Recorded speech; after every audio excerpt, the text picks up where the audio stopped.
उधर जाओ। अरे भैया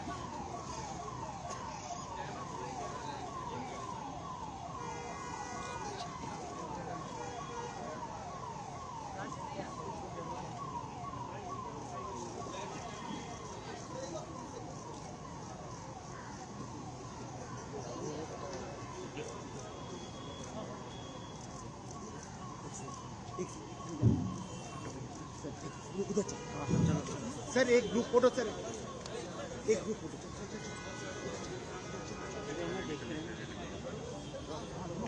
बाबा नहीं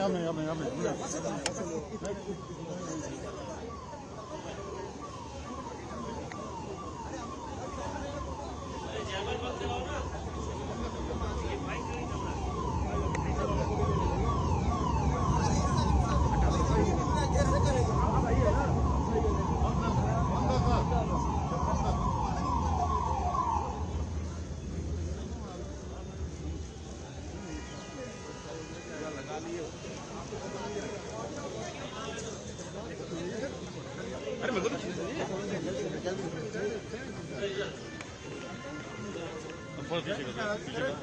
हाँ हाँ बस ये पकड़ भाई स्टैंड किसका पकड़ लो स्टैंड किसका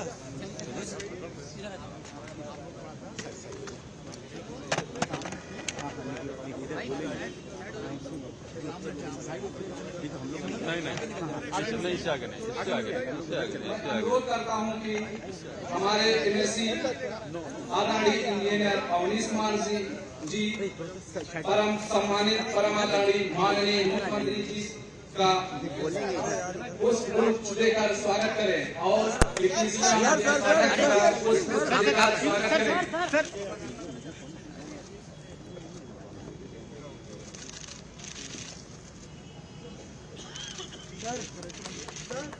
स्मृत चिन्ह भेंट किया गया माननीय एमएलसी साहब के द्वारा ब्रजेश पाठक जी को माननीय डिप्टी सीएम ब्रजेश पाठक जी को भार्गव जी के द्वारा सम्मानित किया जाए। स्वागत।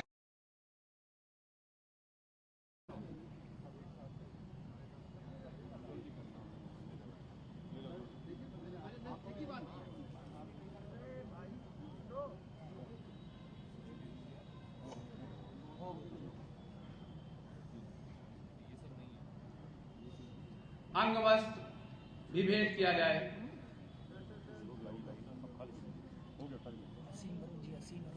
माननीय एमएलसी साहब जी के द्वारा मंत्री असीम अरुण जी को अंग वस्त्र देकर स्वागत सम्मान किया जाए। पुष्प गुच्छ देकर उनका सम्मान किया गया।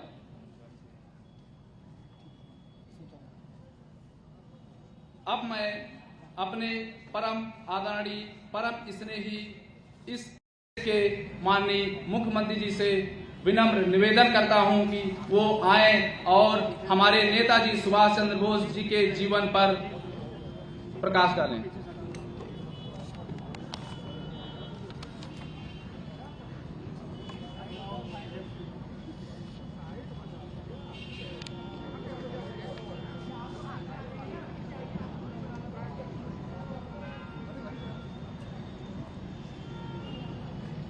नेताजी सुभाष चंद्र बोस के पावन जयंती कार्यक्रम में आज यहां पर उपस्थित प्रदेश सरकार में उप मुख्यमंत्री श्री ब्रजेश पाठक जी, प्रदेश सरकार के मंत्री श्री असीम अरुण जी, मान्य विधायकगण श्रीमती जयदेवी जी, इस कार्यक्रम के संयोजक विधान परिषद सदस्य श्री अवनीश कुमार सिंह जी, पूर्व विधायक सुरेश चंद्र तिवारी जी,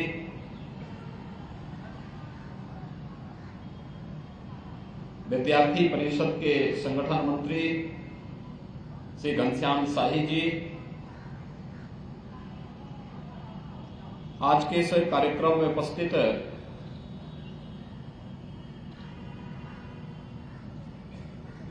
स्वतंत्रता संग्राम सेनानी परिवारों से जुड़े हुए सभी उपस्थित महानुभाव और उपस्थित सभी भाइयों बहनों, आज पूरा देश आजादी के महानायक नेताजी सुभाष चंद्र बोस को उनकी पावन जयंती पर स्मरण करते हुए नमन कर रहा है। देश की आजादी के आंदोलन में नेताजी के द्वारा किए गए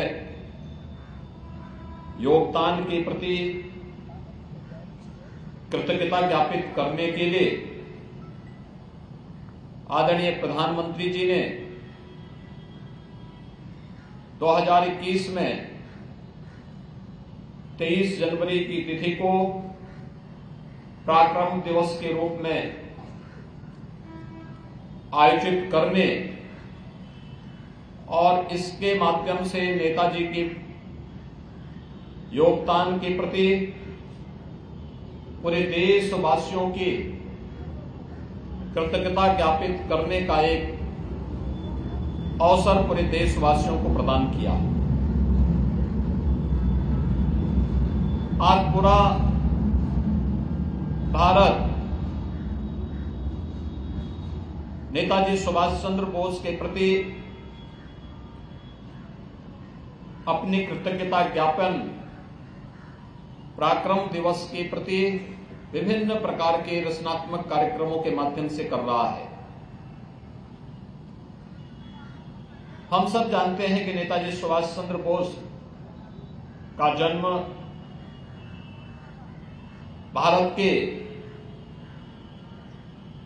तत्कालीन बंगाल प्रांत के और आज के उड़ीसा प्रांत के कटक में हुआ था। बचपन से ही कुशाग्र बुद्धि के होने के नाते आगे की पढ़ाई के लिए, उच्च शिक्षा के लिए उन्हें कैम्ब्रिज विश्वविद्यालय में दाखिला लेना पड़ा था। उस समय की प्रतिष्ठित प्रशासनिक सेवा आईसीएस की परीक्षा में सर्वोच्च स्थान प्राप्त होने के बाद भी उन्होंने वह सेवा ज्वाइन नहीं की। उन्होंने इस बात को स्पष्ट किया था कि जो लोग हमारे देश को गुलाम बनाए हुए हैं, जिनके खिलाफ हमें लड़ाई लड़नी है, हम उनकी अधीनता स्वीकार करके किसी भी बड़े पद को ठुकरा सकते हैं। और उन्होंने आईसीएस की परीक्षा में उत्तीर्ण होने के बाद भी उसे छोड़ करके देश की आजादी के आंदोलन के साथ वे जुड़े थे। आजादी के आंदोलन के दौरान अनेक ऐसे अवसर आए थे जिन्होंने नेताजी सुभाष चंद्र बोस को, जिसके माध्यम से वह भारत की राजनीति में स्थापित हो सकते थे, लेकिन उससे इतर उन्होंने सदैव क्रांति का मार्ग चुना। देश के प्रत्येक नागरिक के मन में राष्ट्रभक्ति का भाव पैदा हो और हम सब अपनी राष्ट्रीयता के मार्ग का अनुसरण करते हुए नेशन फर्स्ट के इस भाव को सदैव अंगीकार कर सके। वह सदैव इस बात के पक्षधर थे, न केवल भारत के अंदर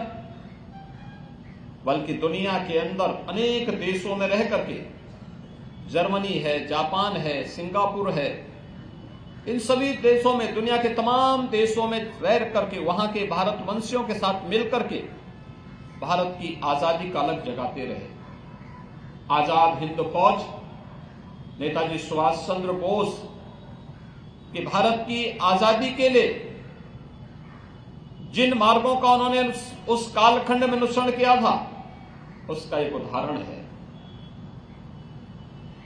नेताजी सुभाष चंद्र बोस ने उस समय जो स्लोगन दिए थे, चाहे वह दिल्ली चलो का नारा हो, चाहे वह जय हिंद का नारा हो, जो आज भी हम सब के अंदर एक नया रोमांच पैदा करता है, और चाहे इस देश के युवाओं के मन में इस भाव को पैदा करने के लिए कि देश की आजादी के लिए जिन्होंने दिया था, जो भारत के प्रत्येक जवान पर वो नारा अक्सर सुनने को मिलता है कि तुम मुझे खून दो, मैं तुम्हें आजादी दूंगा। यह अपने आप में ही हर भारतवासी को रोमांचित कर देता है। यह अवसर हमारे लिए अत्यंत महान अवसर है, जब देश आजादी के अमृत महोत्सव वर्ष के भव्य आयोजन के बाद, हर घर तिरंगा के कार्यक्रम को सफलतापूर्वक आगे बढ़ाने के बाद अब आजादी के अमृत काल में प्रवेश कर चुका है।